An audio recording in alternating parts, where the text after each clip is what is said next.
నీ లెక్క దొంగ దీక్షలు చేయలే, నీ లెక్క పెట్రోల్ దొరికింది కానీ అగ్గిపెట్ట దొరకలేదంటే కాదు.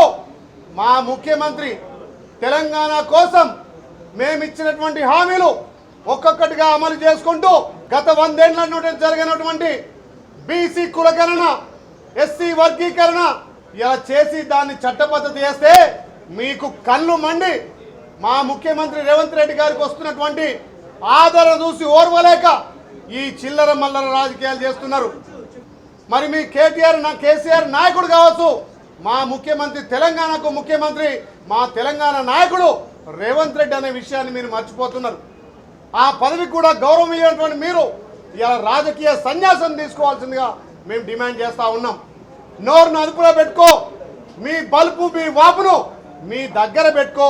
తెలంగాణ ప్రజలు మిమ్మల్ని గమనించే మిమ్మల్ని ఇంటికి పంపిరు, పార్లమెంట్లో గుండుసుని ఇచ్చారు, ఇవాళ ఎమ్మెల్సీలో పోటీకి కూడా అర్హత లేకుండా మిమ్మల్ని చేసిరు.